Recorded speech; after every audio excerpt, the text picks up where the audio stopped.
a response to the violent actions. Right. That's why they're still rioting. That's why they're still rioting. That's why they're still rioting 3 days after talking about Israel. So all that they can just be You're right. People are sick of the lying. They are sick of. Charlie, one second. I didn't get to do a space on this because I was so busy, right? But let me be clear on this. Israelis went to a foreign nation, and even though they have a Jewish leader, somehow there's a lot of Jewish leaders throughout the world. Anyway, that's not the point. Jewish Zionist leaders throughout the world, but because of the Jewish Zionist anti-Islamic Gez Wilder leader, they thought that they're in Israel, greater Israel, so they went and they start attacking innocent civilians, and then they were responded to, and again they beat up an innocent woman, and then there was a response. That's what's happened there. In terms of the riots in the UK, that was again perpetuated by Tommy Robinson, who is Instagram content creator clown. So we know what it's all about. So that's actually what happened. So when you look down at anything that's happening throughout the world, all the harms and horrors, it goes back to the same Zionists who are causing problems throughout all the lands. I mean, the Mexican leader... No, I don't think so, man. You know what? All throughout the West, there's lots of conflicts in the world. Big ones, right? Major ones. You don't see Russians beating up... Hold on. You don't see Russians... Hold on. Can I finish my point, please? But just one quick thing. The quick thing, yeah, you only see it here. You only see Israelis, because Israelis now believe that they have this superiority. Well, many would argue that they've always believed that they had the superiority, but they now, because they've got away with actual murder and genocide, now they think they can go to anyone's country and perpetuate those actions. But this is agitprop. Again, there's lots of very hot, contentious wars in the world. Russians don't beat up Ukrainians in the West, and Ukrainians don't beat up Russians. Sinhalese don't beat up Tamils. Sinhalese don't beat up Tamils, and Tamils don't beat up Sinhalese. People from South Sudan don't beat up Sudanese. It's only disaffected Muslim youth. That's not even true. I mean, I know I thought you were Canadian, so you would know that in Canada... well, sort of Canadian Israeli. In Canada, just Canadian American, yeah. What? I thought Canadian Israeli. No, American Canadian. What? How do you be American Canadian? I have citizenship in America where I was born, and I have citizenship in Canada where I live. Oh, okay, cool. Right. Yeah. Alright, good. Okay, cool. Oh, you born in America? Yeah, man. Alright, cool. Okay, so, Sully, can I flip a point? Because I'll be clear. Yeah, let me finish this point on what Charlie said, because he's making a false... No, because he talked about the riot, so let me be clear on this. What he's saying is wrong, because just a couple of weeks ago, in Canada, there was literal fights between Khalistanis and Hindutwas, and that was two different people who are at conflict within India. So to make that claim is incorrect. Now, the second point to that is, and he's from Canada, so you should know that was all over the news. The second thing is, but maybe he only reads Israeli Times and UDEF and all these other ones. And the second point is... Yeah, there was a scrap at one site. You didn't see roaming gangs going throughout the city. Bro, what are you talking about? Stopping Ukrainian people and asking them for papers, man. It's only Muslims. Only the Muslims. Not only Muslims. Not all Muslims. No, listen. It's not Muslims. It's Jews who basically Zionist Jews. Only Muslims. Only Zionist Jews, because in every country they used to have special treatment. They have their own legal systems. They have their own police forces. In London, they have their own legal system. They have their own police. No, man. It's only the Muslims. I'm talking. You've talked throughout this whole thing, right? It's in New York. I was shocked. You guys had your own police services. You have your own legal system. Same in London. Like, you guys, why do you have your own rules? Why don't you just be part of the entire system where the Goyim are part of? Why don't you be part of the same system that the Gentiles are part of? Why do you have your own police force? Why do you have your own legal system? I went to New York. I said it as a joke because I was going around New York, and I went to Brooklyn, and they were literally like, yeah, this is our own police services. I was like, bro, what is going on here? So it's actually only your people who literally have you ever heard of Neighborhood Watch? It's Neighborhood Watch. Yeah, Shomrim. It's called Shomrim. Which Neighborhood Watch. Extra legal abilities. You have your own legal system. They have no extra legal abilities. This is not true. And every neighborhood's allowed to set up that same shit. It's not true. So every neighborhood. This is not true. The question you should be asking is why they feel a need to set up their own Neighborhood Watch to protect from people that you support. It's not true. That's why. It's not true. In London, you have your own legal system, and your legal system has actual legal ramifications. So, for example, in the UK, there is Sharia court, but that Sharia court has no legal ramifications. So, for example, if someone was to get married, based on the Sharia, that would not be a legal marriage. You then need to go and have a legal marriage. It's only Jewish people who have their own legal system. No, bro. The Jews in the UK have to get. How is he breaking The through Jews the in the news? UK. It's a lot. It's fake news. The Jews in the UK have to go to fucking get a same marriage license as any. Listen. First, stop freaking swearing, Charlie. Number two, stop your propaganda. I'm listening to this space. It's like gone midnight. I want to chill, and you're lying, you little butt off. Let me tell you something. .gov.uk, which is the official government website, February 2024. The 54 million of new funding announced today is the biggest single financial commitment any government has made to protect the Jewish community. They literally get my tax money, Suleiman's tax money. Yeah, you can give all the love hearts you want now because I'm smashing you, right? You're literally calling out Suleiman saying he's lying when it's all there in black and white. They have the Shoim or whatever the hell it's called. You should know. Shmira, the police force. So we have Metropolitan Police Force that covers London, which is a city I live in. And I'm literally driving, like on Sunday or whenever it was, through London, through the Jewish area. I'm seeing all the, no, actually it was Monday, yesterday morning, through the Orthodox Jewish area. I'm seeing them all, and I'm thinking right about now, if I had a Palestinian flag hanging out my car, I probably would be arrested driving through this area because they've got their personal private police force as well as the Metropolitan Police Force in London. So back to Suleiman about special treatment and everything else. And don't give me all this. Is like you moved. Listen, I'm finished talking, and if I'd have known you were AB something, I'd have smashed you a lot earlier. Thank you to Joa for letting that one slip. I forgot this is who it was. Yeah, thanks for that, Joa. And Joa, do you know what? You shouldn't let somebody take your power so quickly. Man's jumped in and just interrupted you and stole the whole conversation, and you're left there with your hand up. You should have smashed him and said, listen, I'm talking. Don't interrupt me. But anyway, it isn't always the Muslims. It's the freaking Zayos that create problems everywhere, including on the streets of London. Literally, I mean, they did this whole thing outside the Houses of Parliament last year, where they had like 40 baby strollers, as you call them in America, or we call them buggies or prams here, and they stood there, they're all paid actors anyway, to represent the 40 beheaded babies. Like, what the hell was that nonsense about? You guys are an embarrassment in every country, you create strife in every country, you create problems in every country, and you look at everybody else and going, and you've been exposed to the whole world. Now, with that, I think we should let Joa finish. Yeah, please let me. Even if he wants to go with that fake narrative, right, about the oh well, it's just a neighborhood watch. But why do they get preferential treatment over, like, let's say the bad neighborhoods in Brooklyn? Why don't they get a neighborhood watch? I mean, you have a way higher chance of being being robbed or being mugged or attacked in Brooklyn than you do of any terrorist attack. So I don't understand what even if he wants to go with that narrative. Any neighborhood, I've lived in New York, right? Yeah, so any neighborhood. Right now, you have a way higher chance of being mugged or being attacked or a random attack than any terrorist attack whatsoever. So why do they get preferential treatment? Why are the tax dollars of New York going to like a small percentage of people when the largest city has bigger problems to address? I just don't get it. Like, even if you want on top of that as well, do you remember when we went to that when we went to investigate as the journalists that we are, the New York tunnels, and they literally had their own police force, and then they had the actual New York police force literally guarding them, like literally providing them with extra protection. For what reason? Like, no reason whatsoever. I went to them and said, oh, why, like, what's the reason why you're basically New York tax dollars are going towards this? And they were like, yeah, because of terrorism. I was like, what? Who's attacked like a synagogue in New York full of like wealthy people?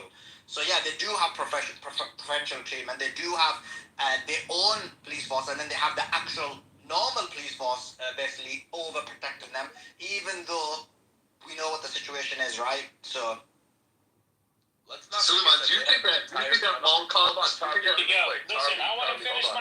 Let's not forget they have an entire tunnel system in New York, and they still have yet to be held accountable for it. Guys, I want to finish my point to put the end to this Gospar propaganda BS. Right? First off, I've been to Amsterdam twice this year to help a Jewish man with his startup. He gave me a tour of Jewish Street, which is in the middle of Amsterdam. He also showed me Gerbert, which is the area that's called the Jewish Quarter. There were no riots on Jewish Street or in the Jewish Quarter.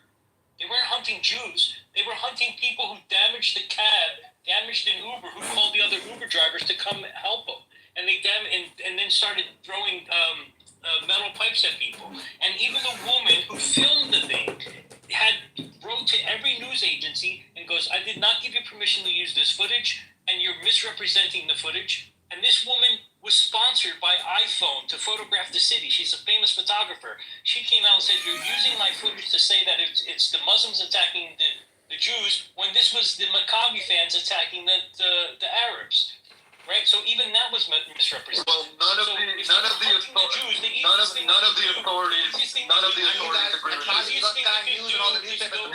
You guys create alternative fucking history and alternative facts in real time. Oh my God! None of the authorities agree with you. Not the Green Party mayor, not the people in power, not the opposition parties, not the coalition parties. None of them agree with you because you're lying. If they wanted to hunt Charlie's Jews, argument they could is just that the go to Jewish politicians- Street. They don't have to go looking for Maccabi fans. They could just go to I Jewish want Street. everyone to understand Charlie's point. He said the politicians that we control don't agree with you, and the media we control do not agree with you. Like, we know even Sky News accidentally reported the truth, and then Charlie's people made them pull down the truth. So we know, like, what are you talking about? Only uncivilized people think that because there was some chance or somebody tore down a flag that you can go. You beat What them about up. That you could go. That you could go. That you could go. That you could go. What about That you could go. Greece? What about That you could go. What about That you could go hunting. What about That you could go hunting Greece? through the entire city. Only uncivilized or who feel they're entitled to fucking take over the West. Jewish supremacists Feel they can take over. Only Jewish supremacists think that you Only they think that they can. Only Jewish supremacists think that they can beat someone up and there be no consequences for their actions, because they do it in Israel, they do it in various other countries. It's only Jewish supremacists who believe that they are more valued than the average person who believes that. So, Charlie, if you... No, my friend. It's only the Muslim supremacists who take over streets in the middle of the fucking streets. Only you motherfuckers think you can go roaming through the fucking street. You guys almost killed someone. No profanity on the stage! Kick him! Control your language. That you can go checking. That you can go checking people's IDs. That you can stop random Ukrainian men in Amsterdam to check their IDs to make sure they're not Judas. Only you think that you can go yell in the middle of the street and say "Conquer Juden." You can yell "Conquer Juden" and think you can get away with it, and then think it's the Zionist-controlled media when you are showing people metaphorically your ass every day. Listen, you've talked about that. Come on, Joe, That's simple. Alright, I want to hear from Ziad. One second. Why don't you fight with the soccer? They almost killed a man. Guys, I want to hear from Ziad now. I want to hear a different voice. Go ahead, Ziad. You let me finish, Joe. Go on, bro. Why you letting me interrupt you? They almost killed someone in Greece, and he wants to say, only the Arabs, only the Arabs. You attacked one man. It was like 50 guys that attacked him, put him in critical condition. He nearly died, and they did that in Greece. Then you were disrespectful as hell. I would have punched you guys in the face if I would have seen that you started clapping and cheering and whistling when people were trying to respect the dead from the floods. But no, you wanted to disrespect the dead. Disrespecting the Spaniards. You would hold on, just understand your point, Joe. You would punch a random person with the same nationality. Chicago and try that. A random person with the same nationality and maybe the same skin color too, right? If somebody, because we all know that if somebody with one trait does something bad, you have to look for everybody with that trait because they're automatically bad people. All right, I understand. That is the lesson you're trying to teach the world. Charlie, don't worry. You're doing a wonderful job. Is there any evidence? By the way, is there any evidence? Charlie, you're doing a wonderful job representing the exact Even if it was, by the way, frustration. even if it was justified to beat somebody up or to fucking ambush them with 5 to 10 people because they tore down a flag or they had Stop swearing, Charlie. I've had enough of you dropping F-bombs. This is not your supremacy space, right? You don't get special privileges here. And actually, I've had enough of you listening. Like, literally, how do you have the audacity of saying, you want to target a whole load of people just because somebody does something wrong? You have on this space and gone about. Khaleesi, who are you to say that he shouldn't have supremacy? I mean, your Prime Minister says that they should, so... Our Prime Minister. It's all projection. It's all projection of what you... Listen, Charlie. I haven't finished my point. Suleiman gets to interrupt me. You don't. I ain't Joa, right? I'm Khaleesi. You don't get to interrupt me. Yeah, exactly. So, you attack Joa? I'm not. I love Joa. Joe knows I love Joa. Brother Ziad, I'm going to come to you in a second because I know you've been waiting really patiently. This is not the Charlie show. But Charlie, don't sit here and say things like, oh yeah, just because a group of people do something wrong, you want to label the whole lot. When you sat here and gone on about Muslims and Islamists and Muslims and Muslims. You've targeted a global freaking Abrahamic religion at your convenience. Exactly, a number of times. So it stinks a bit of rank hypocrisy when you then cry. But anyway, Charlie, we'll come back to you. Let Brother Ziad go in, please, because he's waited really patiently. Charlie, learn from Brother Ziad. Learn some patience. Put your hand up. Go ahead, Brother Ziad. Thank you, Khaleesi, Sulaiman, Hussein, everyone. Man, the space was peaceful. I mean, when Christians and Muslims, talk and, we feel tranquility, we feel peace. But then someone comes and disrupts the whole thing. It becomes a chaos. Allahu Akbar, Allahu Akbar. So I'm saying Allahu Akbar, and I'm not killing anyone here. I'm being civil. God is great. God is great. So just a few points, and I won't take long. Yes, all people that are living in Amsterdam or London or any of these cities don't want the windows broken. Absolutely. But they definitely don't want Mossad accompanying hooligans coming into their country and start trouble. And then play the victim and call it a pogrom. My God. Definitely old people don't want that. And young people don't want that. And we've seen, not just in Amsterdam. Now, here's the thing. A Zionist comes into a space and he's bolstering with muscles. But the funny thing is, it's not his muscles that he's bolstering with, it's the American muscles. These fucking muscles. Yeah, I cannot just digest this. But one thing, we were talking about Trump. I mean, this is the important thing. One thing I say, I'm not a Trump supporter, guys. But one thing I have to say, that I'm glad Trump won. Kamala, I mean, we know about Kamala. Well, I'm not going to go there. But I'm glad Trump won. For America, he is going to be stopping all the damage that these Jews, and I mean it this time. I hate to say it, but I mean it. All the degeneracy that they have caused in America. So if Trump is going to stop it, he should stop it. If he doesn't stop it, he needs to be impeached. In reverse, not just stop it, but reverse the damage. Bring America back to being a human country again. It went astray. But I'm also happy that Trump won because he's, I want to call him, he's on the right side, the right, and he will support the Israeli terrorist government. We know this, and we're not naive. And I love it.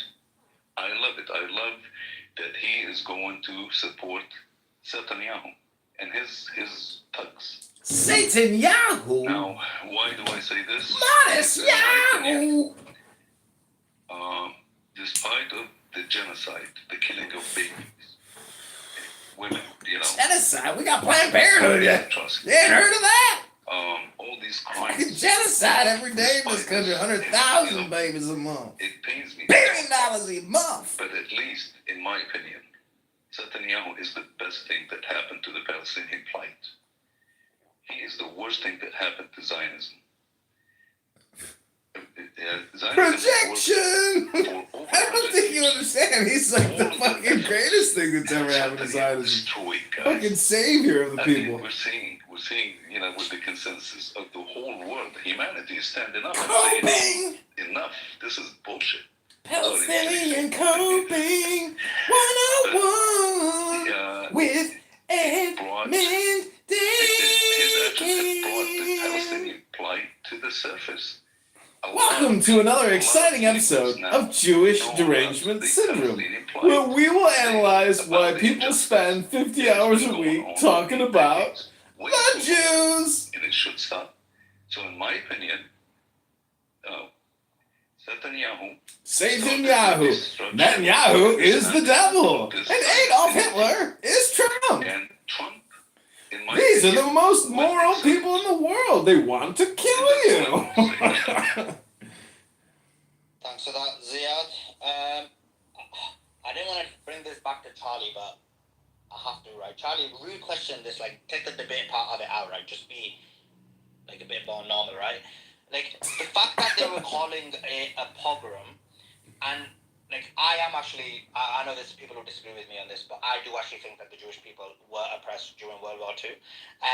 And so, like, to call it a pogrom, don't you think that the other incidents that occurred, whether it was in World War II, whether it was in other incidences where there possibly was a pogrom, and then you call this that, where there was just basically a fight? I know you believe the Israelis were in the right, and we all believe that they weren't. Whatever the case may be, but to use the word pogrom, doesn't that basically cause a bigger problem where now people start questioning whether those were really pogroms, because you guys are calling everything a pogrom, and was the Holocaust really a Holocaust because you call everything Holocaust? Do you think that someone needs to be a bit more careful with the language that they use? What's your thoughts, Charlie, on that? Well, maybe. Listen, you can call it a violent riot, you know, that targeted anybody. Why would you call it a pogrom? Don't you think, turn around the same logic, don't you think calling it a genocide when it's clearly the most discriminate, which means oh, you're gonna piss them off, mate. kind of discredit all genocide? Listen, oh my god, you can never ask a Zayo a question with him blind. Can't ask this fucking Zayo a It's a question. genocide or not. It's clearly a genocide. We've had so many debates about whether it's a genocide or not. I just wanted to hear from an Israeli whether using the words like pogrom and Holocaust impacts that, because obviously, and this is, and I think the way, because of what you're saying or what you're doing, this is the reason why. No, the point I'm trying to make. But listen, there's a lot of people questioning the Holocaust and various other situations because of people like you who use this kind of language. Now, if you look at it, no one believes the Holocaust, like, no one believes the numbers anymore. And a large number of people don't even believe the Holocaust happened anymore. And that number's increasing significantly when you're calling everything a Holocaust. And when people are talking about Jewish oppression, no one even believes that anymore, again, because you're calling everything a pogrom. You're calling everything a Holocaust. And I think the fact that you think, like, oh, well, whatever, you can't call it genocide now, and you don't are willing to answer the question, means that, like, you're basically the same point is being held there. I want to go to somebody else. Let's go to Spaghetti. What else? Hold on. What else are we calling the Holocaust other than what the Nazis did in World War II? What else are we calling it? Holocaust? October the 7th, the Holocaust. October 7th. No, nobody called it. But they're doing Palestine right now. It's The Holocaust. Oh, shut up, you dumbass. Kiss my ass, you fucking prick. Keep on saying statute of limitations, you dumbass. Nobody called it the Holocaust. It wasn't. It was. By the way, it was. Another reason why people don't believe rats like you. October 7th was an act of genocide because it was meant to target a population for total elimination. But it was not a Holocaust. 1 second. Please don't scroll. I'm just trying to become... Which is the newspaper of your people, said that over half of Israeli Jews see comparisons between Holocaust and October the 7th, with many of them calling it the new Holocaust. So again, like, you can make that argument, but this is the view of many Israelis. We've heard they use the terminology of it being another Holocaust many, many times. What's the date on that one? You found one article. What's the date on that? And I'm not just saying this because I'm trying to appease you, because I don't really care. Like, I think, like, you get do, like, I have a, like, I know I get a lot of hate because I say that I think it's a Zionist problem, not a Jewish problem. But my issue is this, that I do actually believe the Holocaust happened. Now, so wait a minute, are Zionists not really Jews? At the same time, whatever the numbers are. No, they're not. They're Zionists. 100,000, 200,000, 3 million, 5 million, 6 million. Satan Yahoo! Even if it's up to one person. It's the greatest thing that ever happened for the Palestinian cause. For 10 seconds, my answer is, what happened in Amsterdam is a lot closer to being a pogrom than what's happening in Gaza is to being a genocide. Ooh, you just made their heads explode, mate! Oh my god, you're going to drive these people crazy! That is a gaslighting statement, mate! Oh, you're gonna fucking piss them off! Oh, they're gonna fucking explode! No, don't say that!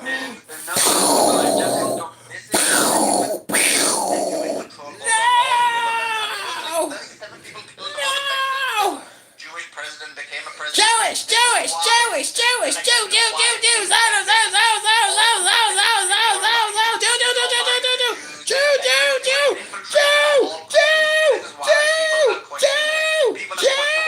destroying the white race through, you know, Hollywood and your perpetuation of LGBT feminism and how you're causing white genocide, as many people call it. So, what? Genocide! Let me go to somebody else. Spaghetti, jump in. What's your thoughts?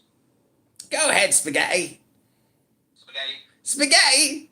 Are you there, Spaghetti? Let's go to Doc instead. Go ahead, Doc. Well, he doesn't go. I think it was a double mute. Say something about genocide. If you go and look at the Luku. Hold on, I was double muted. Look, I just want to say really quick. You know it's what? kind of funny whenever. Seen it again from you, like literally, Joe. No, What's wrong with you guys? Simon called on him. Simon called on him. Let him know.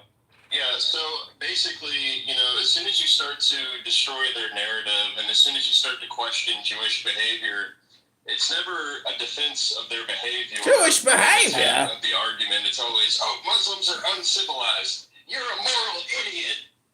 You know, and they always say there's no rational basis for anti-Semitism, but I think it's very clear. Hey, Hillary. Right now that there actually is. I think there is. And, you know, and it's not anti-Semitism to question Jewish behavior, and I think, you know, what we're seeing right now is a clear demonstration of this histrionic, narcissistic, egoistic behavior that they espouse. You know, to call October 7th a genocide. Come on, put egotistical and narcissistic. And, you know, to not call the Gaza genocide a genocide is... It's just, it's honestly funny. Like, you know, you would think that would be like a comedy routine or something of somebody making fun of Jews, but they actually become the caricature, and it's just so funny. Like, I'm pretty sure everybody in here is listening to this, and they're just, you know, blown away by how, you know, like, histrionic is the perfect word for it. But I just wanted to say one thing about the Trump administration. You know, people like Nick, how come people like Fuentes was trying to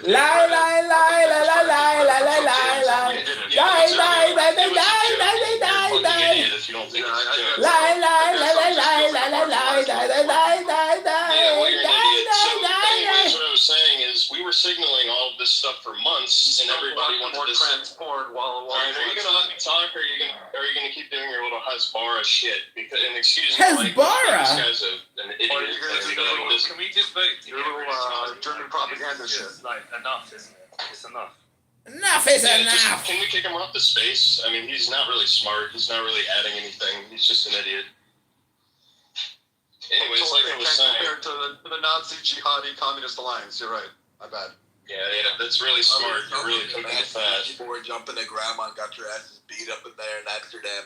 You know, stuff like that happens. You know, this is what you have to remember, Charlie. That's why a lot of people are anti-Semitic, because you guys aren't ever men enough to, you know, admit, hey, you know what, maybe we were at fault for going to this country and doing this. You know what, maybe we were at fault for calling this a program when it was really just an ass Oopsie! You know, and that's the point. It wasn't a program. We just beat your asses in the streets. Better look out. We'll get you again next time. You know what else happens? You get the winning presidential candidate who uses the term Palestinian as an epithet against his opponent because it's become an epithet. Oh, Charlie bit the finger. Charlie bit the finger. A feat you want to, like, brag about. Sorry, mate. No, I'm saying he Charlie bit the finger. It seemed like the latter was any better. Charlie bit my finger. You're making it seem like the latter was any better. You're making it seem like this just tremendous. Charlie bit my finger. The Democrats love Israel just as much, and they would have done what Israel wanted just as much. It's not a huge victory, my guy. Like, relax. Relax, my guy. Let's go.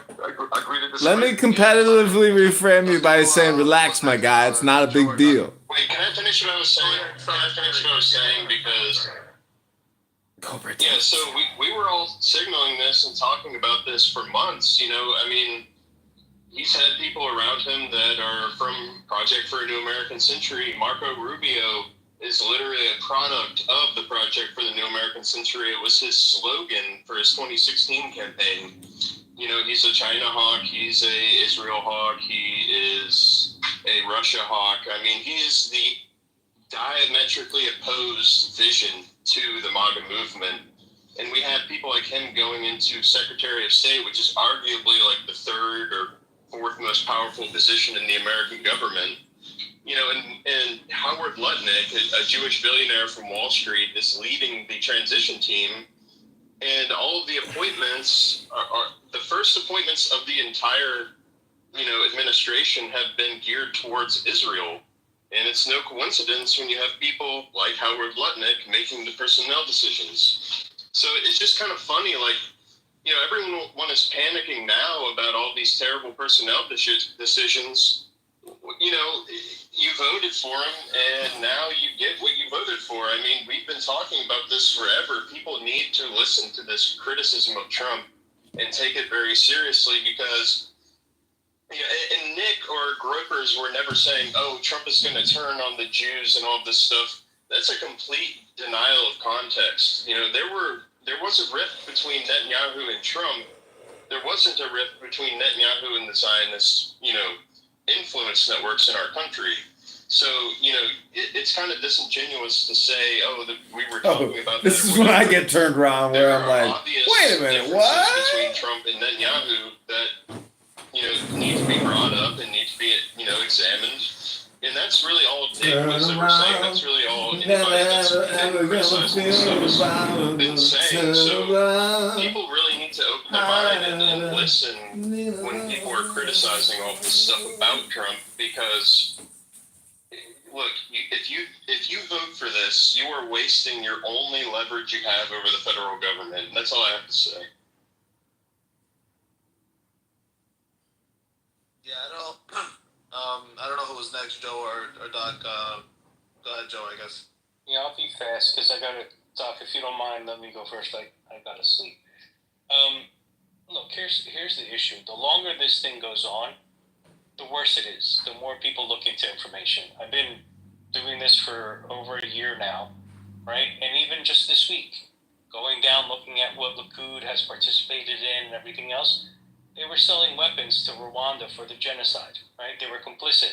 They went to their Supreme Court. Their Supreme Court came out and said, we're not going to release the documents because it would end our international diplomacy, right? So they're completely complicit. What happened in Sudan? Again, guess who's selling them weapons for the genocide? Israel. Once again, the Likud. Once again. Then you look and the Truman's daughter came out and said that a mail bomb was sent to her father by the Zionists to assassinate the president, an American president. So, this is just news I'm looking at now after a year of looking into this, and the news is just going to keep coming. I don't understand why you still support a war after it's been over a year, 80% of the buildings are gone, and you still don't want a ceasefire. It makes zero sense. It is, any country who commits suicide commits suicide, and that's exactly what you guys are doing. You're committing suicide by doing this without any reason. There is no reason to continue anymore. You've decimated the country. You say that they have their own government, but you can't tell me what country the government belonged to. You refuse to acknowledge it. It makes zero sense. And what you guys are doing, you're on a mad path, like a mad bull or something that just wants to completely level it. And guess what's going to happen? More info is going to keep coming out, as it has for the past year. More and more people are becoming anti-Israel. Some crazy people are becoming anti-Semitic, and it'll continue to grow until you guys have only one possible solution, which is go to Israel because it's the only safe place in the world. Although that is the place where the most Jews died, because that's what Israel needs. Israel needs you to go there, right? So AB, why don't you be a good guy? Just move over there and just leave us alone, and we'd be much better.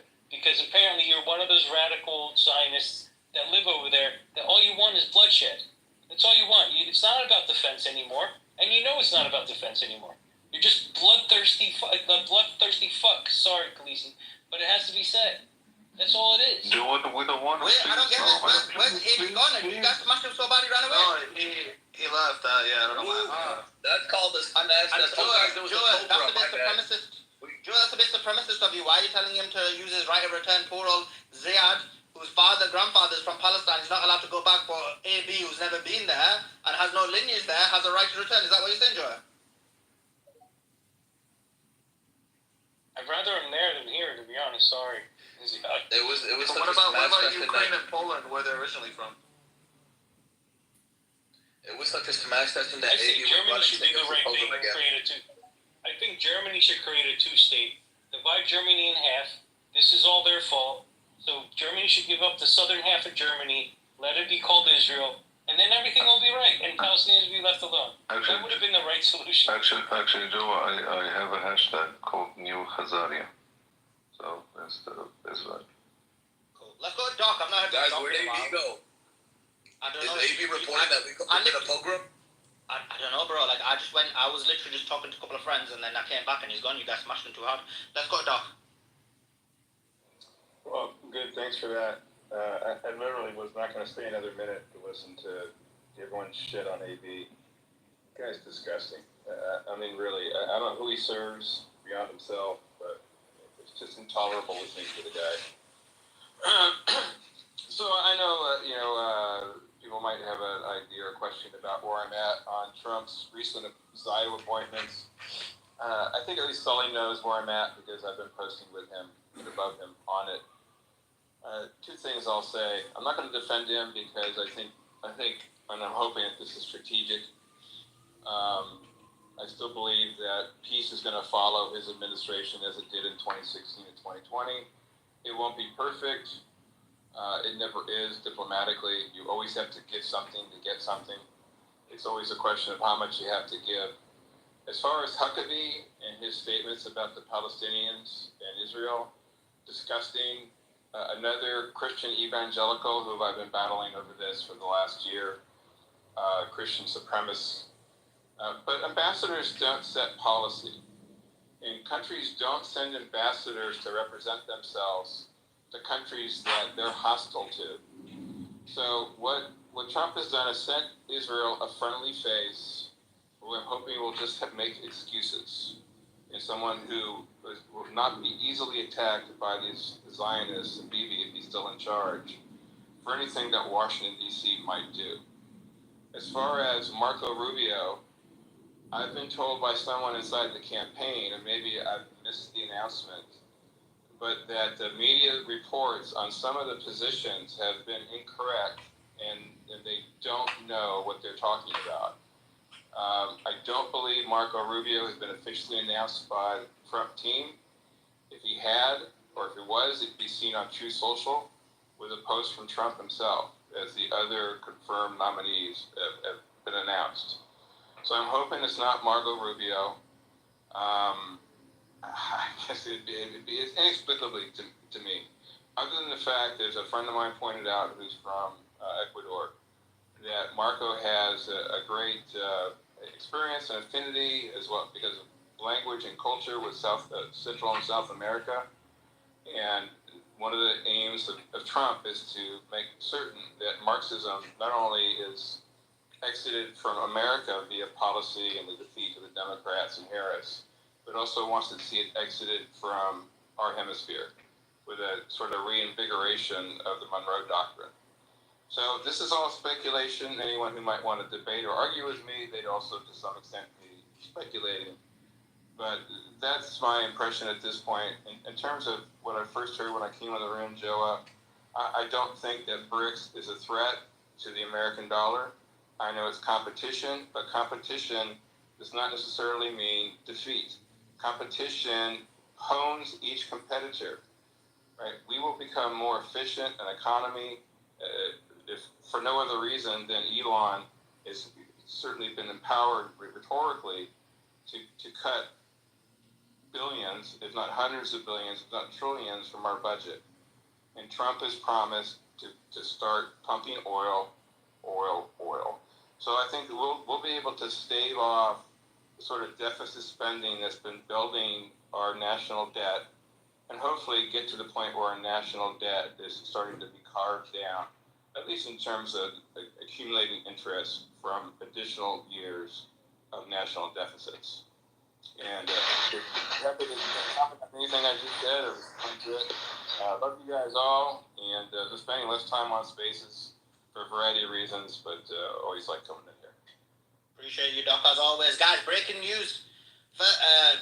Donald Trump has appointed Elon Musk and Vivek Ramaswamy to lead the Department of Government Efficiency, DOGE.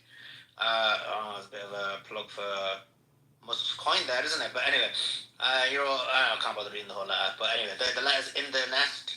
And yeah, Elon Musk and Vivek Ramaswamy will be leading the Department of Government Efficiency. The second thing is, and I actually accidentally took it off the nest, but I'll find it, which is, let me just get it for you. Tomorrow, huge space with my boy, Simon Dixon, Mr. Bitcoin. It's going to be about Bitcoin to 100K. Everyone's excited. Trump got elected. Bitcoin's flying. I checked my wallet. I looked, how much Bitcoin have I got? And I was like, damn, not enough. I should have listened to my boy Simon maybe 9 months ago, and I would have been a billionaire. But anyway, Bitcoin to 100K. The tweet is in the nest. I want you to set your reminder. Bitcoin to 100. A move away from fiat and towards peace is what it's meant to say. Bitcoin space, and then later on we'll be doing like a meme coin space as well. That's gonna be fire. Actually, well, Simon, I want to hear your thoughts on that, on the meme coins. I think I had a conversation with you, and you don't really like them, do you? But we'll talk about that tomorrow. You can tell us a bit about your love or hatred towards the meme coins and the Bitcoins. Actually, Simon, what is it? I'll ask you tomorrow. I'll ask you tomorrow. I want to ask like, what's your thoughts on like Ethereum and these other ones? Are you just like Mr. Bitcoin only? We can get for it tomorrow. It's a big topic. They all serve a different purpose. All right, we're gonna talk about it tomorrow. It's gonna be fire, and I've got a huge announcement coming out tomorrow. Something big. You're gonna see your boy's taking over the world. You gotta be ready. It's gonna be fire. I've got a huge announcement. But anyway, that's the day. Click your reminder. The tweet is in the net. Right? Who hasn't spoken? Ethelab. Oh no, let me go Marwan first. He's been on the space from the beginning. Oh, and he's also got some Bitcoin stuff on his thing, like, what's this, ES, DAX, whatever. Some Bitcoin nerdy stuff. Marwan, what's your thoughts? You've been trying to jump on early. What's happening? Donald Trump, neocons hired, Warhawks, World War III incoming. What is going down, my G? Hi, Suleiman. Thank you, bro. Yeah, I was trying to get up earlier. You asked the question that I thought was a good question. Why is the right like this? You guys were saying that the Jews didn't vote for Trump, but he's still pushing all these Zionist policies and stuff like that. Why is that?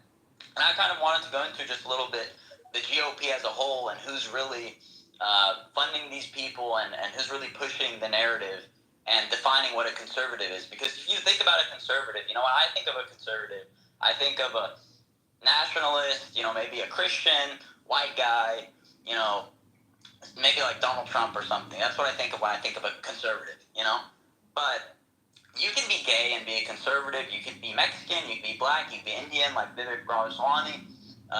You could do whatever, but what's the one thing you can't do?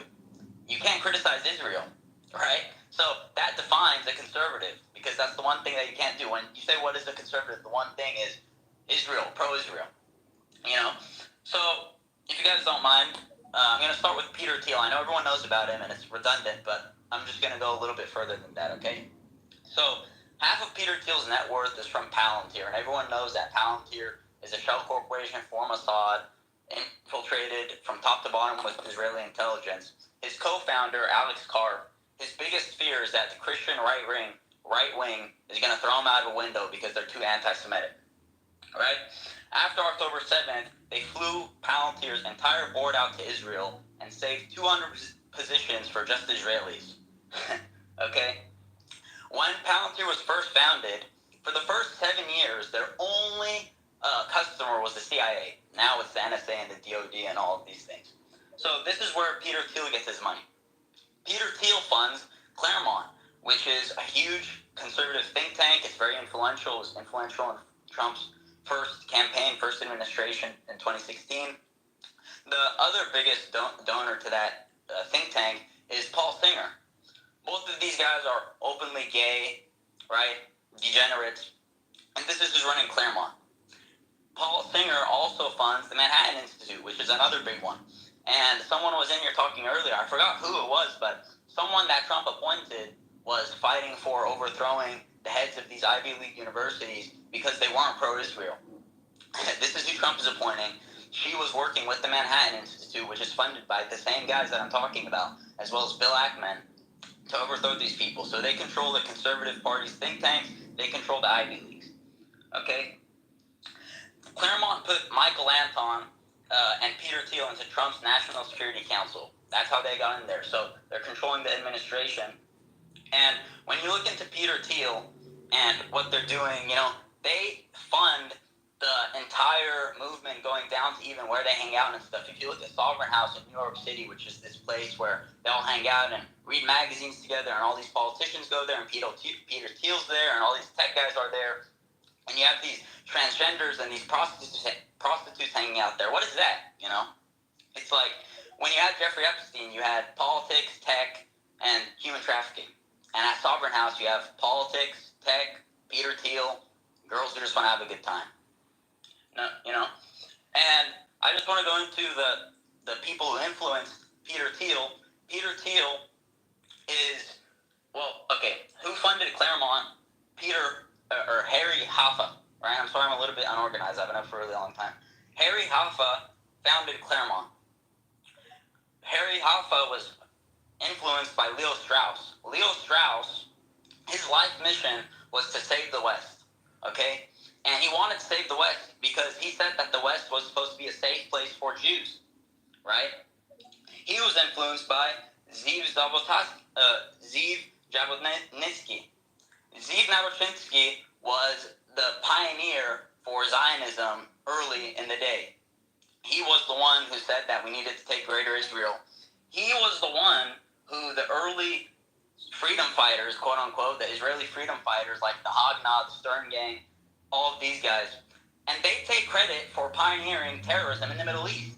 The head of the Irgun, which was influenced heavily by Zeev Jabotinsky, said that he was a heavy influence, and he's proud that we invented bus bombings and hotel bombings in the Middle East. All right? So that's what we're dealing with when we're talking about the GOP and the conservatives. And Peter Thiel got his money from Irving Kristol. Irving Kristol is the godfather of neoconservatism in the United States. He's the godfather of interventionist policies in the GOP and stuff like that. So Peter Thiel comes from Irving Kristol. Irving Kristol, is best friends with Henry Kissinger. Everyone knows about Henry Kissinger. Henry Kissinger was Klaus Schwab's teacher in Stanford, right? Klaus Schwab is the big boss at the IMF, okay? So I just want to draw all of this to point out that when people talk about the GOP and the Conservative Party, and they talk about Peter Thiel and these big donors, what else are they doing? And then you look at Eric Prince. Eric Prince is Trump's close confidant. What does he do? He founded Blackwater and all of these shell companies, and he sells intelligence and software to the government, and he's overthrowing governments in like Venezuela and Latin America. And then you look at Trump with X. X was at war with Brazil because he was causing instability in Brazil. For real, Marwan, I remember that. Listen, yeah. It's funny that they basically end up backtracking on that, right? And now it's the #1 app in Brazil, so I completely agree with the guys. We are gonna, we're just, appreciate your comments, Marwan. We're gonna have another space tomorrow, so do jump in there when you get a chance for tomorrow. But I want to give a couple of other people a chance to speak before we do take another direction. Let me go to Ethelab. Ethelab, my Lebanese brother who was fighting against the Zayos on the space, against those fake Lebanese who were claiming that they were, they wanted Israel to invade. How's it going? Hello. How are you doing? Do you think Trump's going to end the invasion into Lebanon? Are you going to have peace and tranquility in your life? Yeah, this is BS. Trump is not going to change anything for us. Trump doesn't care about us, and we all know it. I don't know why there has been this simping for Trump in the Middle East in general, not like specifically in Lebanon, but the U.S. foreign policy is very little affected and not very much affected by who is in the White House. It's led by the deep state and the bureaucracy, and it has always been. And this is why you see that everything related to foreign policy, especially in the Middle East, is not that much of an issue between the people between the parties who wanna run the country there. So yeah, it's not gonna change anything. The only way to get rid of the Zionist entity, or at least push them and keep them from invading, is like the Speaker of Parliament in Lebanon said, through resistance and resistance only. Al-Muqawama wal-Muqawama faqat. So this is the only way. We cannot wait for someone from the outside to decide our fate. Because they don't have our best intentions at hand, and we can only have our only leverage is our resistance. This is our only leverage, and we shall use it to the best of our capabilities. And to follow up on the other topic outside of this space's topic, Bitcoin is going to the fucking moon, and our bags are pumping, and we've been waiting for 10 months for this, and here we are. Let's fucking go. No swearing, Eastland, but man, shout out to you, man. I'm definitely riding the wave with you, brother. Nice one, brother. East Lab on fire as always. Let's go to I don't know who was next, so I'll go to Tony then Jared. Tony, jump in. You look like some crypto nerd as well, so I appreciate you coming on. We've got space tomorrow. You better come to it, Tony. It's about Bitcoin. Hi, Philly. How's it going? Assalamu alaikum, everyone.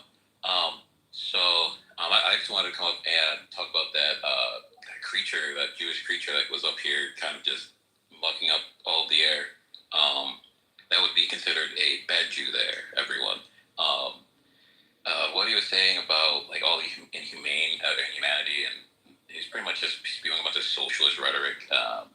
It's just disgusting. Don't listen to that guy. From my personal opinion, I don't think that Trump's gonna be like strictly pro-Jewish. I think it's something everyone can agree on is Trump is gonna be pro-Trump anyway. So I'm not sure where that was coming from. And then the comparing programs to genocide is absolutely disgusting. So I just want to come up here, clear the air, and say, if you're Jewish, don't listen to that guy. Don't follow him, because there's a big section of Jews out there that are very extreme, and they don't follow the natural rhetoric of the Jewish faith. There are good Jews out there that you can't follow. Those guys kind of just muck up the waters and steer people one way or the other, I guess. And that guy's just not a good person to follow after. That's all. Thanks a lot.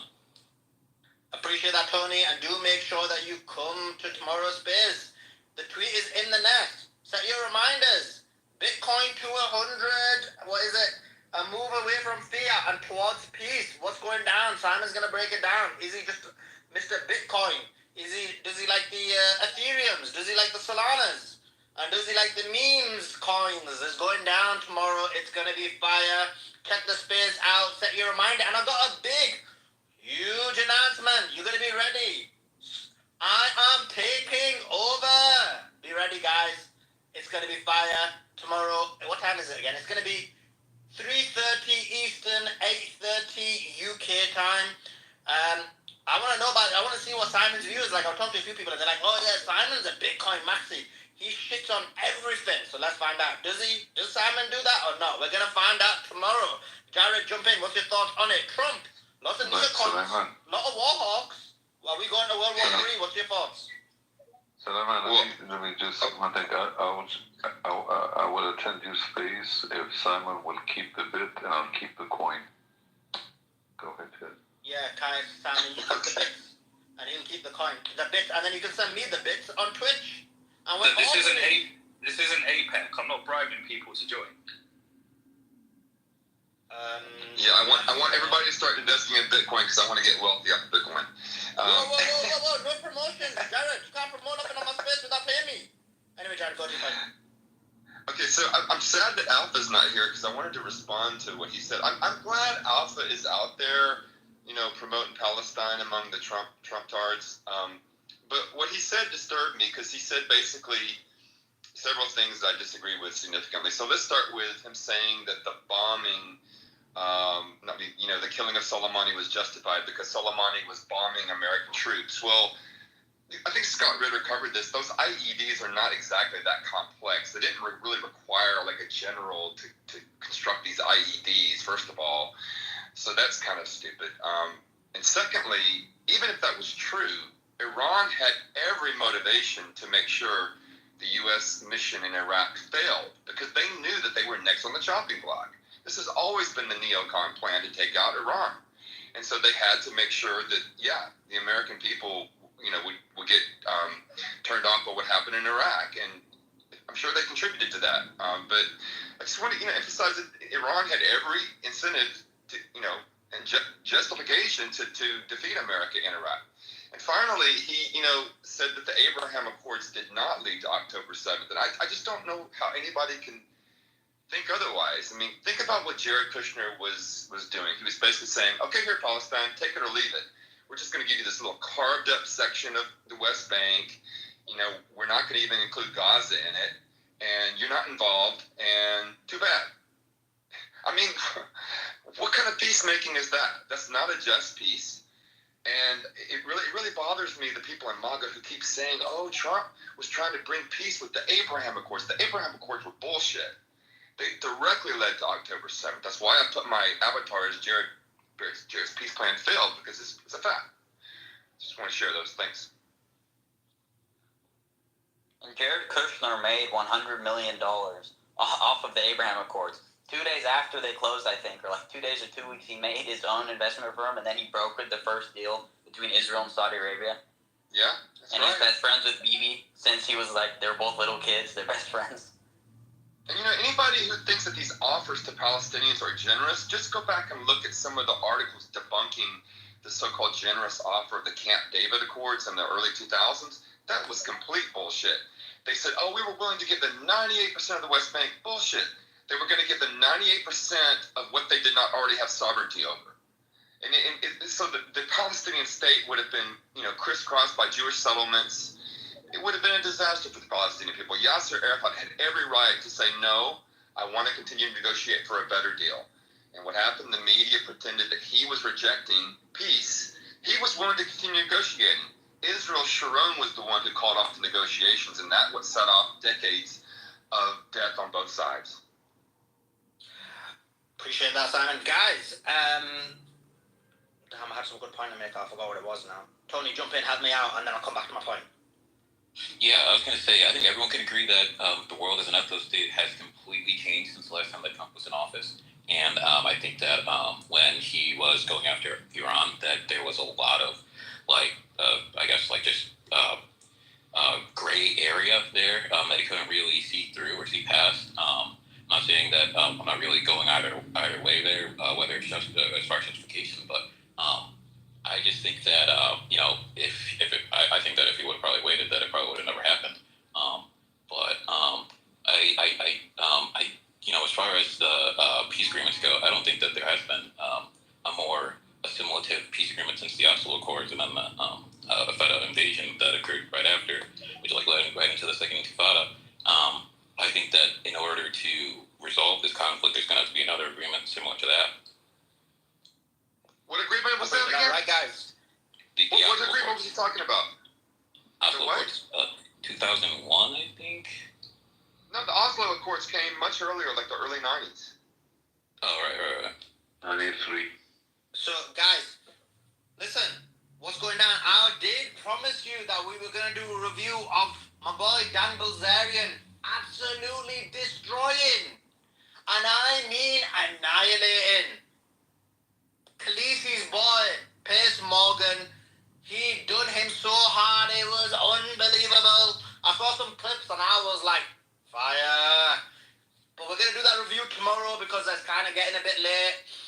So, what's going down tomorrow is we got a space at 3:30 on Bitcoin. My boy Simon's going to be co-hosting with me. He's going to tell us how Bitcoin is the best and everything else is crap. That's what I'm told Simon's view is. Simon's going to clarify tomorrow. They call him a Bitcoin maxi. He'll explain what that means and what's that all about tomorrow. We've got bare Bitcoin people coming on. We've got bare meme coin people coming on. We'll speak about it tomorrow. Break it down. And is it better than fiat? Is this the way to get away from the Zionist control? No, Simon's going to break that down for everyone. He's going to give his view. So it's going to be fire. Check that out. And then immediately after that, I am going to do my kick stream. I didn't get to do it today. And it is, we're going to review the Dan Bilzerian, Piers Morgan video. We've got the Nick Fuentes being attacked by that chick and being doxxed. And then we've got other big news. Oh, yeah, I'm going to do my monologue about the Trump appointees, appointments. We're going to break it down. We're going to go into it in detail. It's crazy. So many neocons, so many war hawks, so many people from the military-industrial complex. So many. Zios. Anyway, appreciate you guys joining in. Appreciate you guys listening. I want to say to Simon real quick. I know we will discuss this tomorrow, but Simon, Ethereum is king. Ooh. A nerdy smash. And that war will continue tomorrow between Ethereum and Bitcoin. Bitcoin against meme coins. It's going down tomorrow. Check it out. Is this the future? Is this how we take the Zio control of our society away? We're going to find out tomorrow. Oh, and I got a big announcement going down. Oh my God, it's going to be fire. Appreciate you guys joining in. Appreciate you guys listening. And for sure, we will see you next time. Bye, everyone.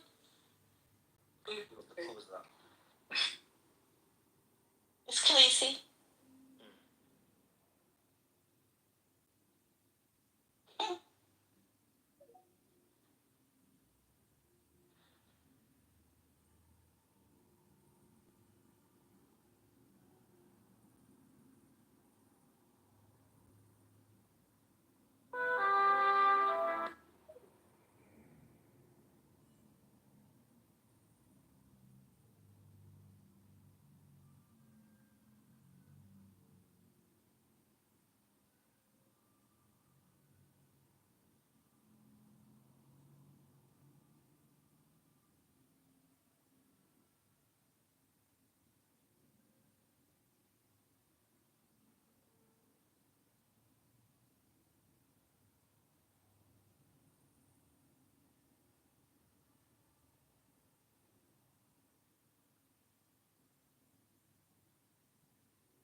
I'm on the west coast of Florida, and I want to share this real quick with everybody, and it'll be quick, but you'll want to know it because a lot of you probably don't really know what NVHS is and don't know who works there or really doesn't understand the mission, and some people that I've talked to thought it was different, but anyway, the team is amazing. What I did is I stopped in there and met with the team, excuse me, and I gave them a check, by the way, a $500 check, and I named it from the whole team. That doesn't mean who's speaking as speakers. I just said for anybody participating, we know we fund you. However, every penny counts, and I was just extremely impressed with what they were doing. And you know, when you go up and you see an old shack house and it looks run down, and you're like, ugh, what the hell is this? And then you go in and you meet a nice team and you see that the mission's real, and then you also understand that we're in outreach. You don't have a fucking pretty building. You don't have gold chandeliers. You have nothing but the raw material in the team to get the muscle work done out on the street, because you're getting veterans nationally now. That's the goal they're moving to, off the street, and that's not a pretty thing. It's a lot of work. So I had posted pictures with Casey, I forget her title, but posted pictures. It was real nice. George was tied up, the CEO president, so I didn't have time to speak with him. And I had to get back here because with the 2 hurricanes, life is crazy, as you can imagine. But Casey Larson is the is the community relations director, and then Deirdre was awesome. She's the office controller, I called her. And I actually was naming some veterans I knew and this and that, and she's like, nope. She said if they were here, I'd know. So it's nice to know they're wired down, they're doing a great job, the team gives a shit, and they do an amazing job. So I just want you folks to know here, whether you care about it or not, it's a legitimate group, and every penny goes to the people to help them, and they do a lot of outreach and stuff, just not getting homeless veterans off the street, how to cook, how to garden, how to just spend time with each other and not get angry and pissed off at each other because you got a chip on your shoulder because you signed up for something that sucks. And that's reality, and that's what being a veteran and working any job and your boss hammers you in the fucking head or some guy takes your job, you get pretty pissed and you get traumatized, perhaps, or you get a chip on your shoulder, as I call it. So, and I got one. That's how it is. It's life. So I'm proud of the team. You guys picked the right group, and I'm highly appreciative of it. Now, on the negative and funny side, before that, the night before, I went to I'm going to do more stuff with them. I'm talking to Casey and George about that, and I'll let you guys know. But besides that, just a funny story. And this is what folks that are cognitively, physically, whatever, I hate the word disabled, we're fucked up. We need maybe an animal to do a service for us. And if you're blind, you really need that. But because of the way people, misuse access with animals and other, whatever the hell they call a service something, people with, if you look up who's speaking, you'll see Odin, my dog. He's sleeping right here now under my feet, and he's looking over at Jackie. He thinks she's cute. But the owner of the tiki bar there, who I found out later was a lawyer, a lady, was giving me a hard time when we came in about nobody can pet your dog and he has to sit under your table. And there goes more into this story, but the end of it was, oh, you can't give him water and this and that. And I'm like, I don't know what the issue is here. If you want me to leave, I will. I just said you're making up laws and you're getting between me and my service animal. And I just want to tell you guys this. If somebody does that in all states but 7 or 3, I think, and they're probably weirdo states, you're liable for the handler and the animal. And if you can imagine psychological or physical damage to either if something happens in a weird event out in public on the street, that's a huge tort. It's a big financial issue. So anyway, that's negative, but you just say, fuck it, you don't worry about it, and I'll never think about it again. But you go from somebody who's a Karen and kooky to the best people in the world the next day. So that's the world. It's a pendulum. God bless you guys. Keep rocking. I appreciate what's happening. And we are in for the best times.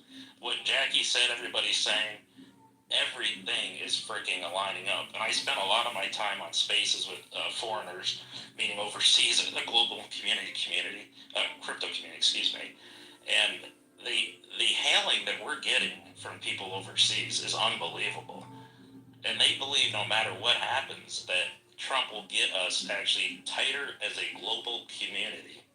than anybody that's tried it with all the bullshit globally so far, the globalists. And their belief, unless they know something I don't know, and I believe them, and I think you all know that America just voted for this.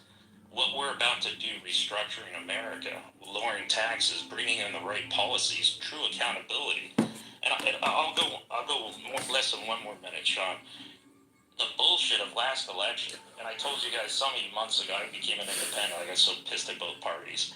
I don't want them to know where my vote is. I know everybody doesn't agree to that. You gotta grab a team and run with them. But I thought it was time for that personally. But the fact that the bullshit of the pleasure of the president and this and that. No, let me tell you, if you're gonna work for this man or woman and they're in charge of the corporation, you are gonna be either a challenger, manage up as soon as it's no, and here's why, and we're gonna do this decision that we know is wrong because in the big picture of the corporation or the country or the globe. We need to do that because these are more important. We'll lose this one. You do that. You don't sit on TV and talk about freaking Hitler and blah, blah, blah. So basically, with Pete Hegseth coming in, and he uses the term I do, prepare to fail is planning to fail. Him as defense secretary and Vivek and, like we were saying, Vivek and Elon with Doge, everything is about to change, and with AI, everything's about to change, and nothing's about to change.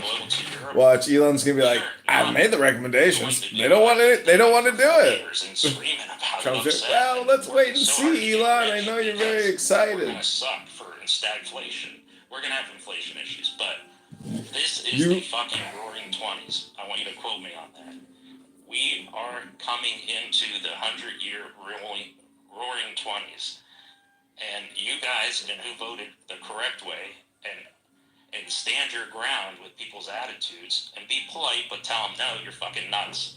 Here's reality. Here's the facts. The future's bright. So God bless. Keep rocking. I appreciate you all. Thank you, Digital Assets, and it's awesome to hear that you met with some of our charity partners out there in Florida. It's great to hear what our contributions to NVHS have actually done for that organization. It's even better to hear firsthand from them when they join our space, and it's even better to hear when one of our community members like Digital Assets goes out there and meets up with them and talks to them about what else can be done and starts setting up other ways to help veterans who are in need of desperately needed help right now. And the fact that our country has effectively turned its back on the men and women who signed on the dotted line to put their lives on the line to preserve and protect and defend our nation, our freedoms, and we're just sitting there, giving free food and free housing and free transportation and free this and free that. Not only to people who haven't, gone out on a limb and signed to protect and preserve and defend our country, but don't even legally belong here. That is, and a lot of them may not be bad people. I want to be very clear. I'm not saying that immigrants are bad people, specifically legal immigrants. I mean, listen, even illegal immigrants may be nice people or good people, but there is a process, and all we're asking is that the process is followed. And then with regards to our government and where the resources go, taxpayer money should be invested in taxpayers, not in non-taxpayers. I don't think that's an unreasonable ask. A couple of updates real quick. I just came across the Senate House Majority Leader vote tomorrow. We have Mike Lee, who has, he said he hosted a forum. He moderated a forum of 3 candidates, John Thune, John Cornyn, and Rick Scott. Mike Lee has determined that he is going to back Rick Scott. He's a very influential voice in the Senate. That is a big, big move. Also, one of my senators, Marsha Blackburn, I believe she is has now just said that she's going to be supporting Senator Rick Scott. Good, because I've been blowing her up all week with emails because we don't want to see a rhino become the leading voice in the Senate, and that would be what happens if John Thune or John Cornyn were to win. So seeing some more prominent MAGA-adjacent senators coming around to supporting Rick Scott is a good development. It would be really nice if we could hear from Mike Josh Hawley or Ted Cruz on this matter, but they are so far remaining silent. And Josh Hawley actually has indicated that he'll be backing John Cornyn, which is a disappointment to say the least, although nothing is set in stone until the vote occurs. It's a shame, though, it seems like this vote is going to be on a secret ballot. So we're not going to know who voted for who. But listen, it's not just one election. Go to bed and wake up in 4 more years and do it again. This is a process. We have to immerse ourselves in it if we truly want to make America great again. But good developments coming out of the Senate right now, at least some baby steps forward. Will it be enough? That remains to be seen. Let's go to Hagen Gonder. Had the hand up for a while. What's up, Hagen?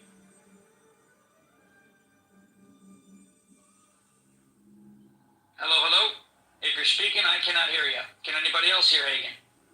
No. Hey, before he comes up, Sean, too, and Steve, I totally forgot to bring the MAGA meme flags and other stuff that I have supporting it, and the coin crypto coach. I was supposed to bring that, just so you know. That was in my head. I didn't tell you that. I was kind of trying to surprise you. I didn't let you know. But I honestly was over there for my high school buddy from Vermont. His mom's going into hospice. So my head was not in MAGA meme coin, guys. It was in Go Talk to Veterans Family. And when I go back, there will be presence of MAGA meme coin, I can promise you. Well, very good. That's awesome to hear. Looks like Hagen just tried to reconnect. Let's try and go back to Hagen. How are you? I'm here. Better? Got you now. Yeah, we hear you. Thanks a lot.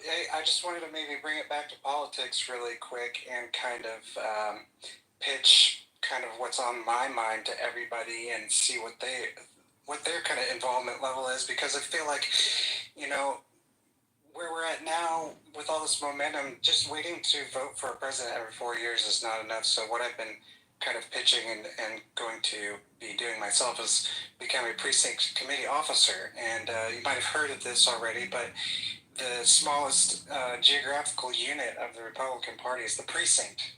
And there's 400,000 precinct slots available. There's 400,000 precinct committee officer slots in the nation. 200,000 of those slots are not filled. Of the 200,000 that are filled, half of those are MAGA and half of them are rhinos. So as a Republican Party, we are weak and we're divided. And what I feel like we need to do with our political energy is become a precinct committee officer and take over these 200,000 slots that are vacant and take over the Republican Party with MAGA. So I just want to see if anybody had heard of the precinct strategy or if anybody was a precinct committee officer, and just kind of put that out there as an idea and see what you had to say about it. Thank you. I actually have heard of the precinct strategy. Is the gentleman who's behind that name, is it Dan Schultz? Is that his name? You got it. Yep. Yeah. I've heard him speak in spaces, and I've heard him speak at Eagle events, Eagle Council, Phyllis Schlafly Eagle Foundation. I've heard him speak, and yeah, his method is it is nearly foolproof, right? And I moved to Tennessee from New York. A lot of other people in this state weren't born here, right? They're refugees, and we come here fired up. And the very first thing we did when we planted our roots 45 minutes south of Nashville was join our local Republican Party. I wanted to know what was going on. We visited about 5 or 6 other county Republican parties in Middle Tennessee, and people are doing it right here. But you're right. You're 100% right, Hagen, in that if we decide that we want to make America great again, it is essentially a second full-time job, and it doesn't pay well, okay? I've been an activist for 4 years. I started on Long Island. It is brutal. You spend a lot of time putting together lawn signs or going to meetings or talking to people or setting up events. You go home and your feet hurt and you're still hungry and your bank account's yelling at you. It's very intimidating, but what's more important, having money or having a country, right? What does money buy you in communism? It doesn't buy you shit, right? So we got to get our act together, and you don't have to go out there and be a full-time activist like I was and like I've been really for the last 4 years. You can go out and do, as you mentioned, Hagen, you can become a precinct captain, you can join the Republican Party.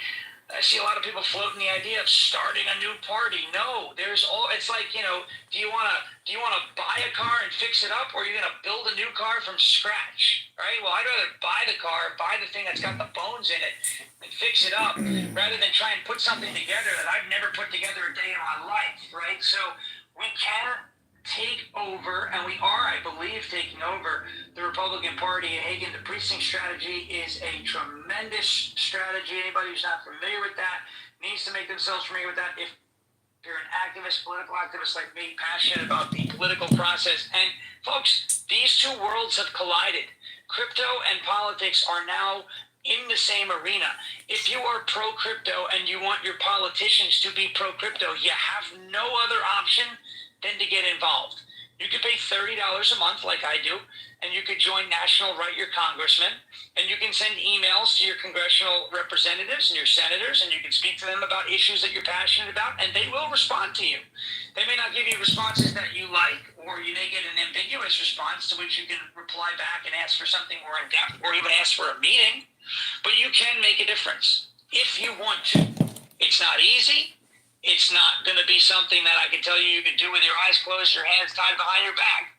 But it is doable, okay? It is doable. 75 million Americans just came out and voted in favor of Donald Trump.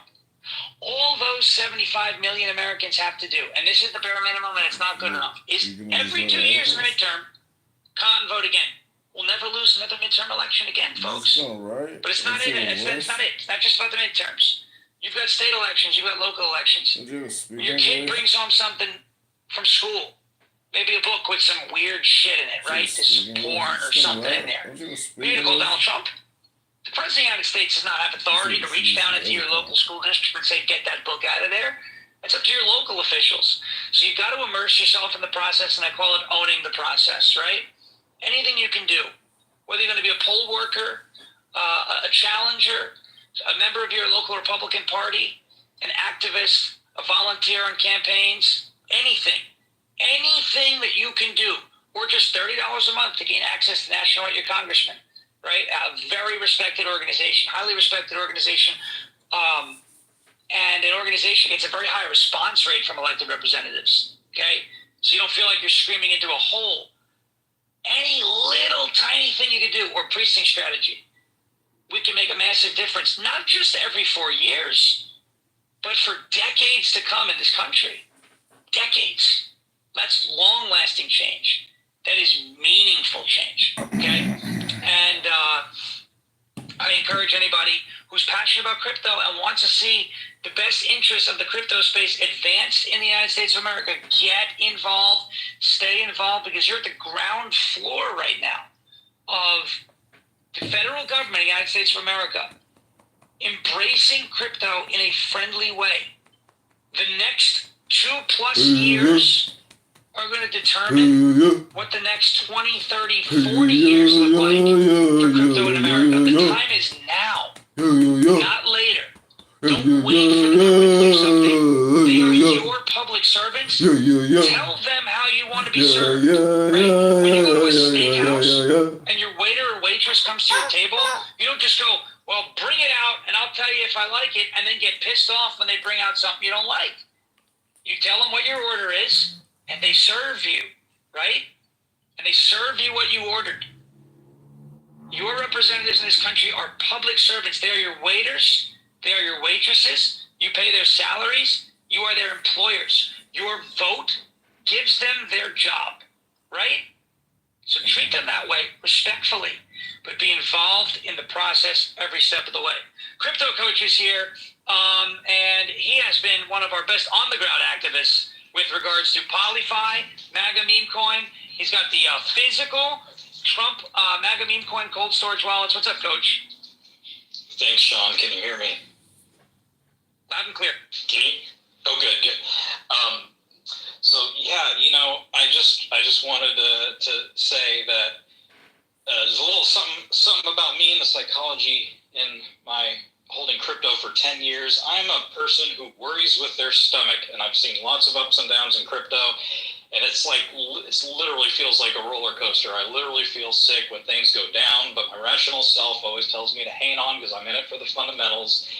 And most of the time goes back up, but I've never been able to control that sick feeling. And even though I have more of my... Can't control that sick feeling because you haven't figured out how to control this, you idiot. I've ever held.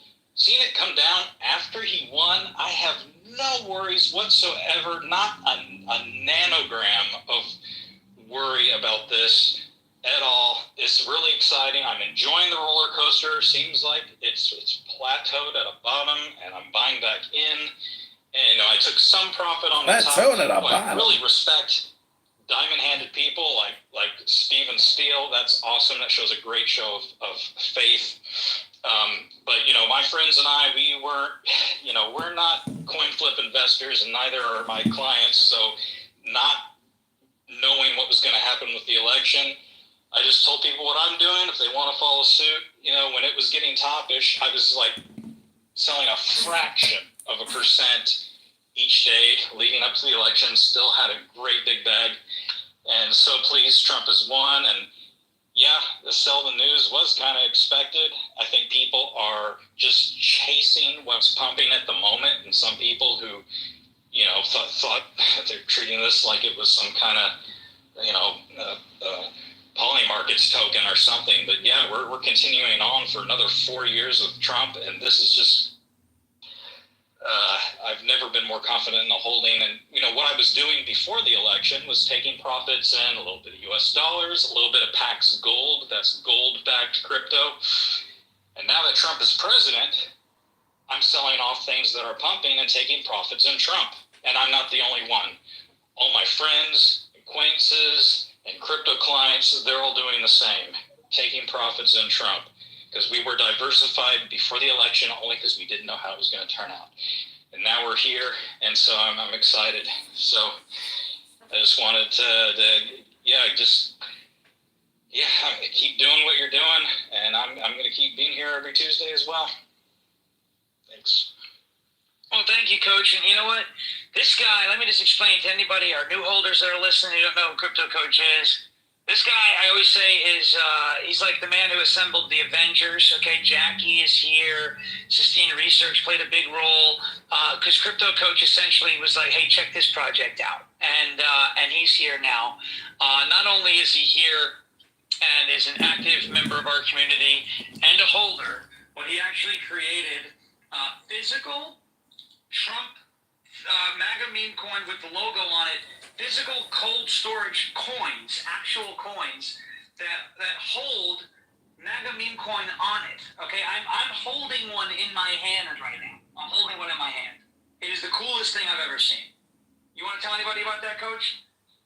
Yeah, if you want to see what they look like, a blockchain mint is the mint that.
A commissioner on the Cook County Board of Review faces a charge of drunk driving. The Sun-Times quotes Chicago police officers as saying officers arrested Samantha Steele Sunday evening at the scene of a car crash near Ashland and Argyle.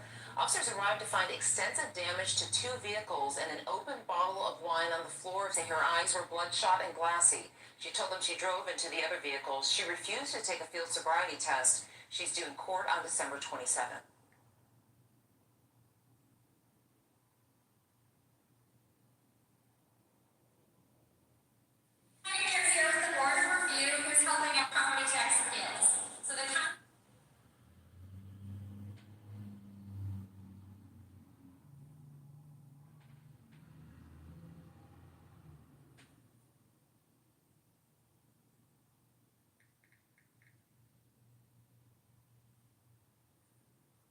Please don't scroll.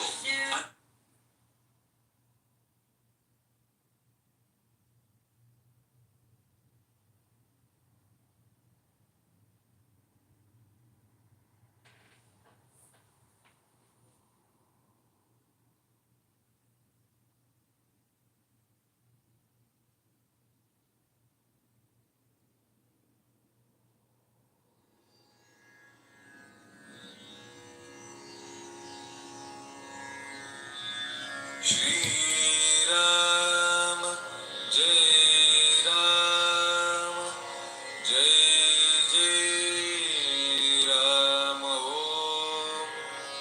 Shri Ram, Jai Ram, Jai Jai Ram Om.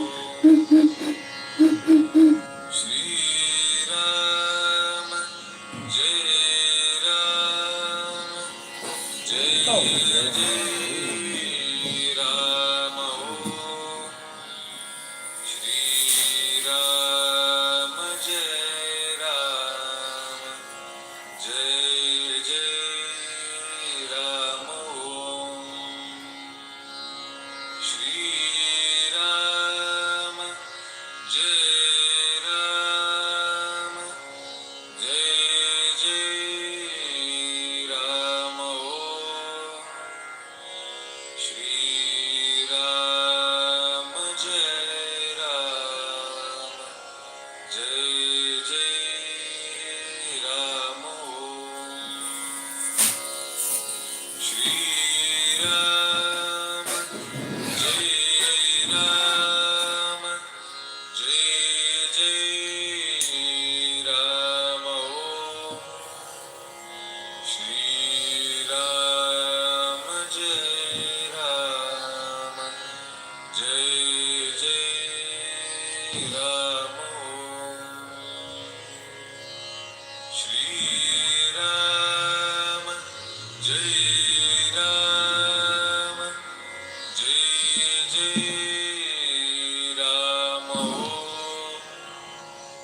Shri Ram, Jai Ram, Jai Jai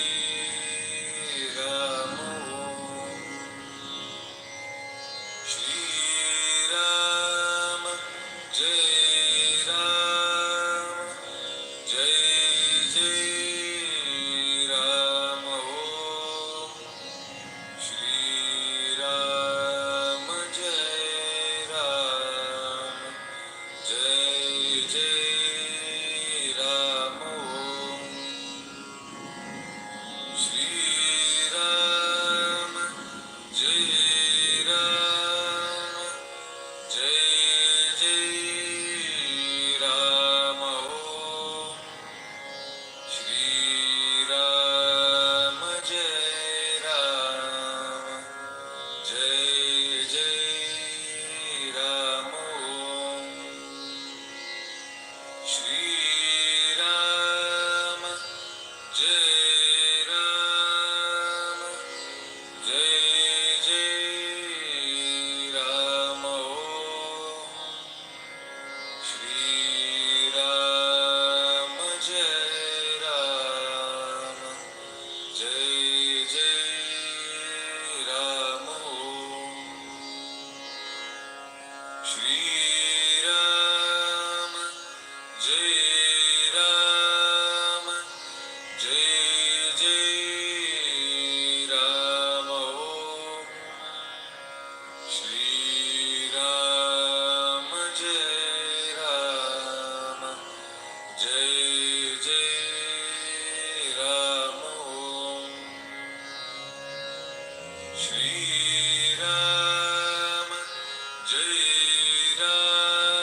Jai